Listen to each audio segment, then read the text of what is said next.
Welcome to the show, Khotsong, wherever you may be. This is question time, different set today because we're coming to you live from the ANC's National Policy Conference right here in Johannesburg, Nasrec.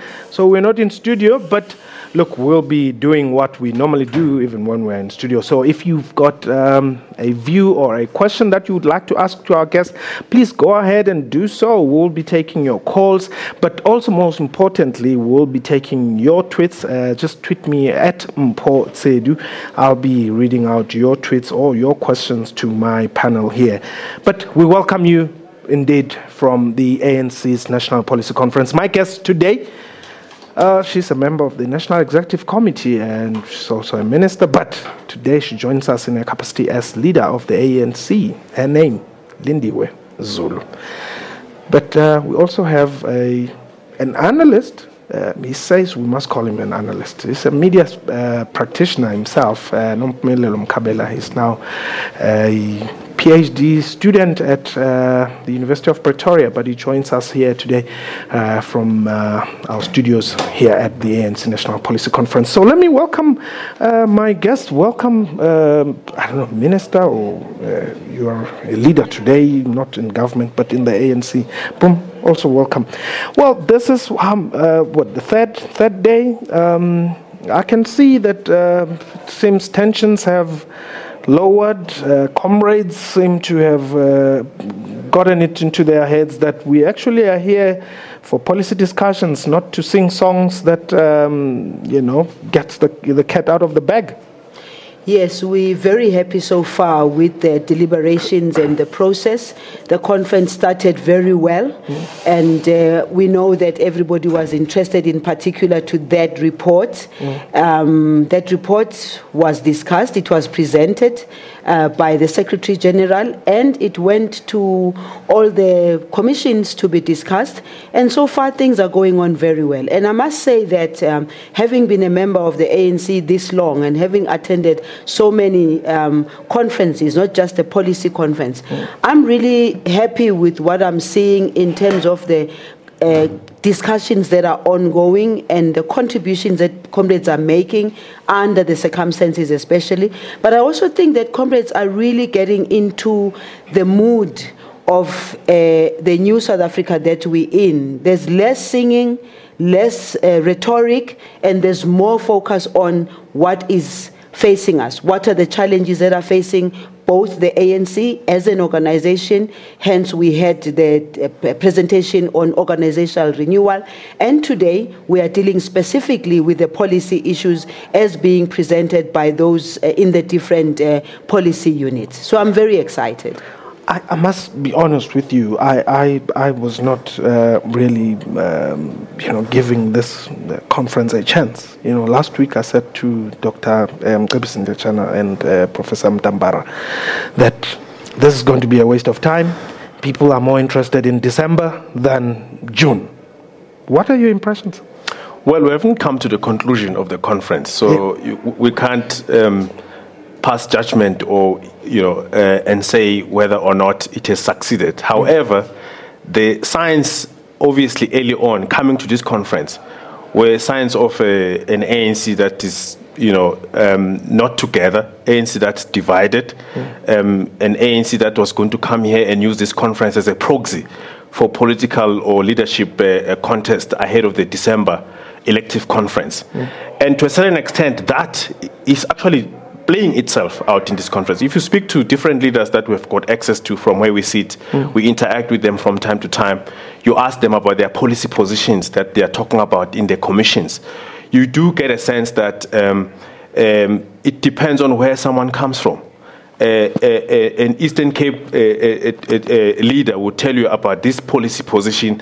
A KwaZulu-Natal leader will tell you about this. Northern Cape, same. So it would appear as though positions are fixed according to regions, not according to whether an argument is persuasive. That's the first point. The second point is that when you also evaluate all what they are saying, and you're trying to look at it against the leadership contest between the two prominent candidates that we know of so far, that is Deputy President Cyril Ramaphosa as well as Nkosazana Dlamini Zuma, you get a sense that the people that are actually campaigning for Nkosazana Dlamini Zuma tend to have a particular policy slant compared to those who are campaigning for Deputy President Cyril Ramaphosa to take over. Okay. So that's what I've picked up at this stage. The conference has not collapsed. Yep. It's happening. People are debating, but whether or not the ANC will emerge united, we can't make past judgment. Hold it there. We've got Nathan. Nathan, you're calling us from Cape Town. Welcome. Hi, Paul. How are you? Hello. Paul. How are you? I'm well. Thanks for the call, Nathan. Hello? Yes, yeah. Go ahead. Paul, I've got a question there for the minister, but first I want to say that they have policies and policies and policies, but my question is, the SAA is 91 million gone. Nobody can respond to that. And now they bail them out with another 2 billion. So what about the education? What is the government going to do about the education? Because money just disappear all over with their policies and new policies and old policies. So they must, the people will decide it down on the ground who will be run our country the next election. Thank you, Paul. Thanks very much, Nathan. Yes, Nathan, this is a government that deals with all sectors of society, of development, of everything. Mm-hmm. So SAA comes into the picture. Yes, SA comes into the picture. Those that are dealing with the issues of SAA, both from government and SAA itself, will have to deal with this. But at the end of the day, SAA needs to be assisted if it needs to be assisted. And I don't think it would be correct to say SAA is being bailed out. What about the education? Education actually gets the biggest slice of the budget in South Africa because the African National Congress prioritized education and health in particular. Okay. So as to the issue of who's going to be in charge of the country, that, of course, up to him, he would vote for whoever he wants to vote for. But at the end of the day, as the African National Congress, we have democracy in South Africa, and everybody has got the right to vote for whoever they vote for. And as an organization, we will continue to campaign for people to continue voting for the African National Congress. Okay, let's go to my Twitter handle there. And indeed, you can tweet us for today. Rather use @Mpho-Tsedu. That should be the Twitter handle we use.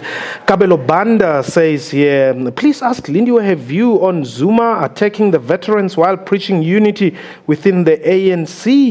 And Nhlanhla Masilela, I think you'll just put them together there. Please ask the minister, when are we implementing the policies stated on the Freedom Charter? That's the best we have as blacks. Yes, firstly, I don't think the president attacked the veterans. He simply explained the processes of how we got to where we are, firstly with the 2 days that were decided upon collectively, the National Executive Committee, the top 6, as they had engaged with the veterans, and the fact that we agreed we're going to have 2 days where we're going to look at the health of the organization, the state of the organization, together with the veterans. The fact that they withdrew on the last minute of this, really we cannot be held accountable for that. I think the veterans can explain for themselves. But safe to say that I'd like to say this publicly. We all respect the veterans, the president included. We respect the veterans. We appreciate their contribution. Many of them were leaders. Many of them were sitting where I'm exactly sitting today as a leader. And therefore, we will continue to embrace them. We'll continue to engage with them because the fact that the 2 days were here and they are not here, it's not the end of the day. We believe as an ANC, we must continue engaging with them. And I don't think the president attacked them. He simply explained how did we get to where we are. Let me quickly take a call. I'll give you time to respond to that Freedom Charter. Let's get to our lines. Is it Lungile? Lungile, welcome. Hello, Mpho. I'm fine, but I would like to ask the minister, why are they threatening our MPs? Because we are the members of the ANC. We put them there. They should listen to us. Why now all of a sudden they're threatening our MPs for the upcoming the vote of no confidence? Can she give me an answer on that one? Thank you, please. Okay, thanks, Lungile. I think he's talking about the motion of no confidence. Yeah, I'm not sure who's threatening which MPs, because the MPs that are in Parliament, when they are MPs of the African National Congress, they are MPs that are MPs brought in there by the ANC. Same way as the DA MPs and all other MPs, all MPs in Parliament follow the line of their political party. Nothing new in it, that's just how it's going to work. So there's no threatening of anybody. I don't know what he's talking about threatening. Nobody is being threatened here. What are your views on that? Well, this caller is referring to the press conference addressed by Police Minister or NEC member Fikile Mbalula yesterday when he was tabling his report. And he referred to ANC MPs who may want to vote according to their conscience as suicide bombers, yes, and that they will be brought into line. The party will unleash its disciplinary procedures with those people who don't follow the party line. So I think the caller is referring to that is asking the minister, why are you threatening MPs? And I think it's in the context of the Constitutional Court judgment, where Chief Justice Mogoeng made it clear that the Constitution doesn't require MPs to swear allegiance to their political parties. It requires of them to swear allegiance to South Africans, as well as their conscience. Let's take Gift. Gift, you are in East London. Welcome. Yes, how are you? Gift? Yes, how are you? I'm well. Thanks for the call. Okay, quickly, I just want to say, something. You know what? Let me tell the minister there that you have, minister, to correct you. Our president, Mr. Jacob Zuma, he doesn't respect the veterans. Let me correct you on that. He attacked them. Go and watch that clip again. And secondly, let me tell you one thing. This conference, this policy conference, it's not the real conference. You know what? I don't know how to put it, but let me tell you this. This is not a policy conference. This is a lobbying conference, because even you, Minister, we know which faction you are belonging to. You understand? We know. And let me tell you one thing. The ANC, they can lie to us as much as they want, but we know they won't come here. They won't come out as a unit out of this policy conference. This is about the factions for December, for Cyril Ramaphosa and Nkosazana Zuma. We know the minister. Which faction does it belong to? Also, thank you for. But Gift, you must tell us which faction she belongs to. I mean, I'm also interested to know.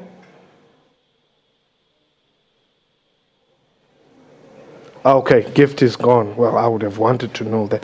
But I would have actually wanted to know myself, because Gift seems to know more than I know myself. The bottom line is this. This is a policy conference. Yeah. And the delegates who are here, who are really slugging it out, discussing the real policy issues that are facing South Africa. I've been sitting in a commission. I've sat the whole day yesterday in a commission. That commission and other commissions, and by the way, I'm also head of the drafting committee. Yes. So when everybody was gone, we, the team that has to deal with what was in the documents, what was discussed, how do we make sure that the documents express the discussions that were on the floor, I was sitting there. Okay. In that, and all I got from the scribes, from the chairpersons, was a clear discussion of policy issues. As to the issue of people debating according to where they come from, I guess he would know better that part, because I'm sitting in commissions, and all I'm hearing in commissions is poverty, unemployment, inequality. How are we going to deal with that? But you know, as the ANC, that how are you going to deal with that? The Freedom Charter has laid it out there clearly for all to see that this is where the ANC wants to go. No, why absolutely, are you not implementing the Freedom I agree Charter? with you. I agree with you there. Remember, I was responding to an earlier question. Yes. I wasn't responding to anything. I was responding to the fact that since we arrived here, yes, all we have been doing is deal with documents of the ANC, which have been public documents, which relate to all policy areas of the African National Congress. This issue of implementation, again, I'm going to tell you, that was the cry in both the commissions where I sat yesterday and the commission that I sat in today. Majority of our comrades were saying, can we work out better mechanisms of implementing the policies that we have? However, we cannot also sit and say we have all the policies.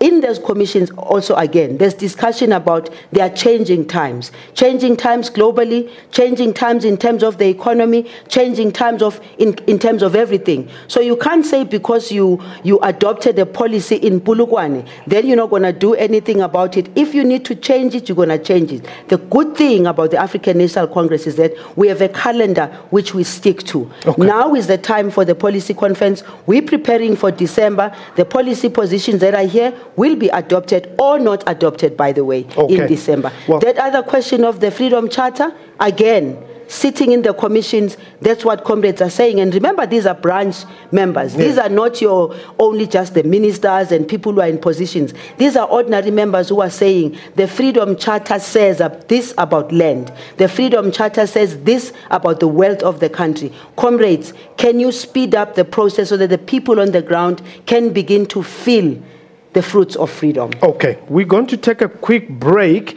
When we return, we'll refer to some of the questions that are coming in on Twitter. My Twitter handle @MportCity. Please keep those questions coming. Oh, yeah, you see now. D, the saboteur, says, ask minister if her son drives a Ferrari. Well, I don't know if this has got anything to do with the ANC policy. We shall return.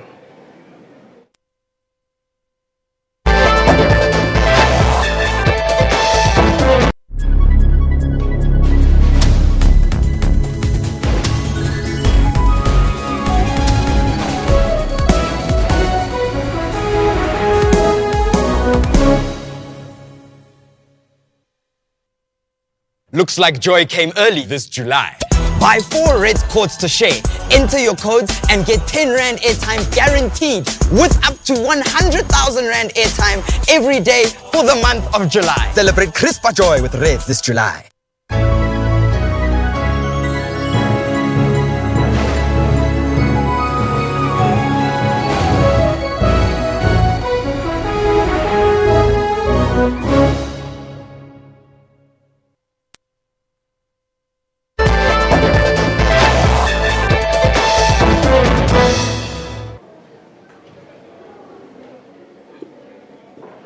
Welcome back. You're still watching Question Time, and today we're coming to you live. Actually, in the whole of this week or until Wednesday, we'll be coming to you live from Nasrec here at the ANC National Policy Conference. And today, my guest, Mpumelelo Mkhabela, is a political analyst, and of course, I've got a member of the NEC and leader, veteran herself, Lindiwe Zulu. And before we went to an ad break, Mdi, the saboteur, asked a question which does not necessarily, pertain to the National Policy Conference, but I think Ms. Zulu is more than willing to answer that question. Ask the minister if her son drives a Ferrari.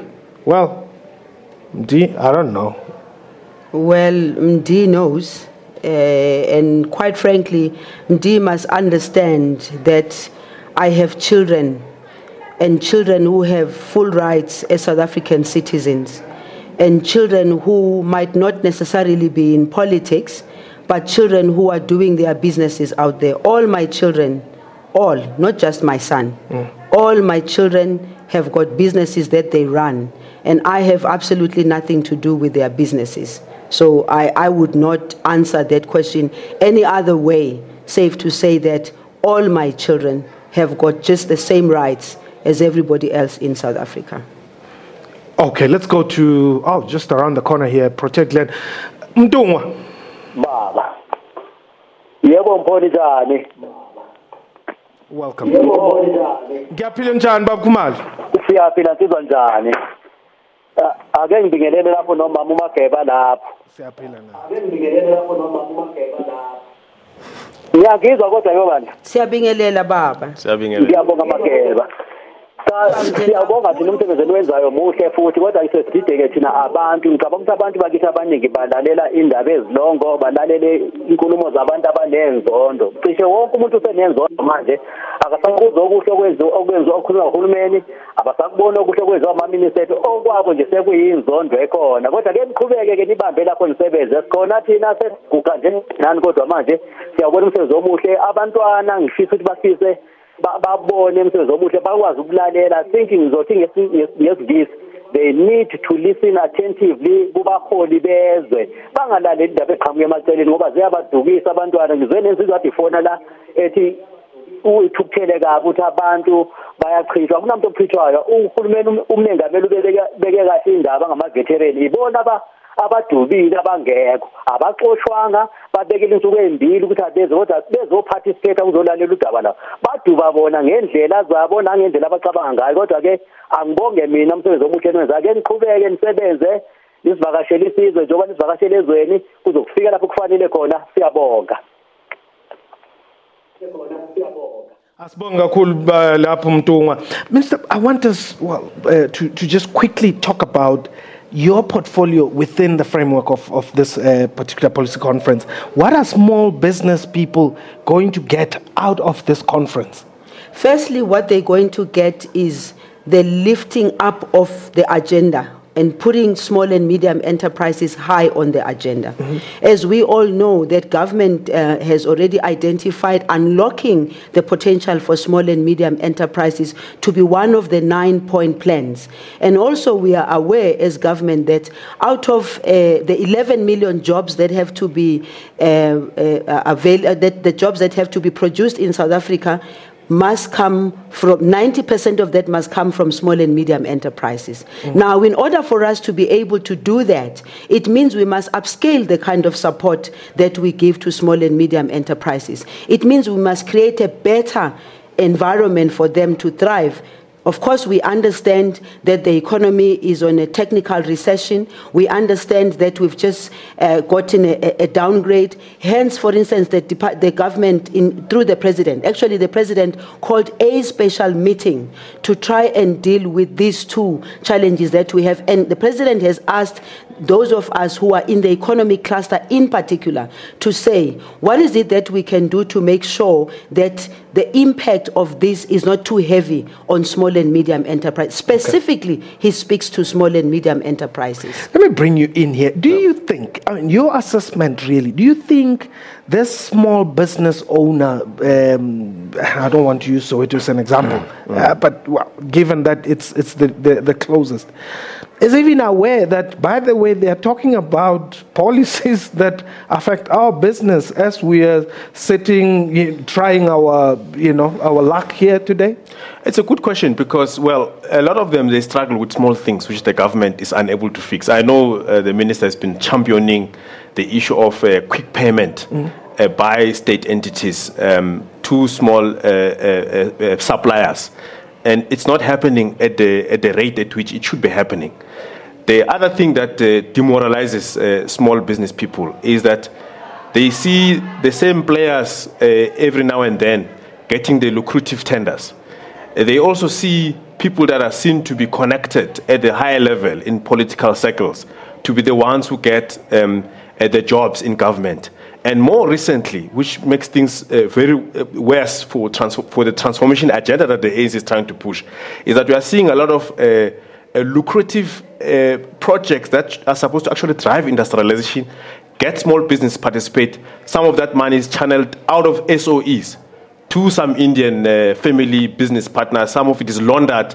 That doesn't inspire confidence with small business owners who are trying to get in. I think the priority should be, whereas they may have been dominant players who are suppliers to the SOEs, and you want to transform that, it actually delays that transformation if suddenly there are other players that come from somewhere that seek to benefit and hijack what actually would have been a good government project to empower SOEs. But maybe one last point. Yeah. You can't get small businesses viable in South Africa without sorting out the macroeconomic climate. The macroeconomic climate at the moment is characterized by policy uncertainty. Big business want to be assured what is the policy trajectory that the country is taking. Whether it's monetary policy, the role of the Reserve Bank, which has now been confused suddenly. They want to know where is Treasury going with the issue of fiscal consolidation. They want to know all of that. The mining charter, for example, has confused them a lot. And the reason why I'm saying you need to have the microeconomics sorted and stable is because small businesses also are suppliers to the big business people. So if the big business is on a wrong mindset about where we are going, they think the country is going in the wrong direction. Actually, it affects small businesses. You can't walk away from that. All right, hold it there. Let's take. He is in Tswane. Is it Makoli? Mokole. Oh, Mukoni Tswarelo man. Yeah, question I got man. For the past 23 years, exploration of land. Go on about tomorrow, today after 23 years. When I bring the party to the teacher. What my question?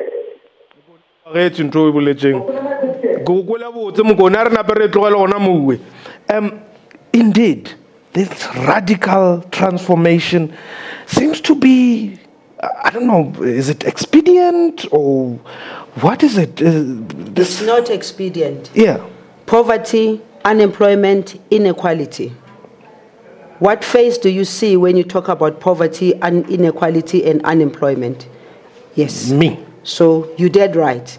How long will our people in general wait on the sideline, and the only thing that they have is something that's being given by government alone?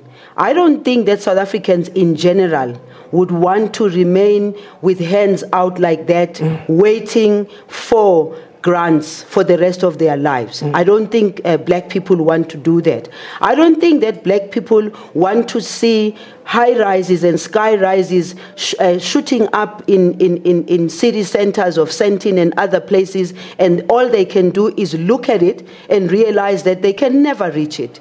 How long will black people stay on the side waiting for land and waiting to make sure that the land is given to them so that they can work it? The Freedom Charter says land shall be shared among those who work it. I don't think that anyone must sit somewhere and think that people are going to wait forever. Let me also just say, it's only normal and it's only normal for government to realize that yes, 23 years of government, we have put very good institutions in place, including what he is talking about, that there are a few who are getting. We have strong institutions in South Africa. We need to strengthen them so that we can be able to deal with the issues that he is raising. It's time for us to make sure that radical economic transformation is implemented, because people need to see the fruits of their freedom. Unfortunately, it is also time for us to wrap here. Bella, thank you very much. Thank you also, Lindiwe Zulu. My pleasure. Wish you all the best in the commissions there. And that was Question Time, coming to you live from here at Nasrec, the National Policy Conference of the ANC. Let's continue this discussion tomorrow. We will give you that opportunity. It's Question Time. We'll give you that opportunity to interact with our guests, and we'll try to get you top leaders from the ANC.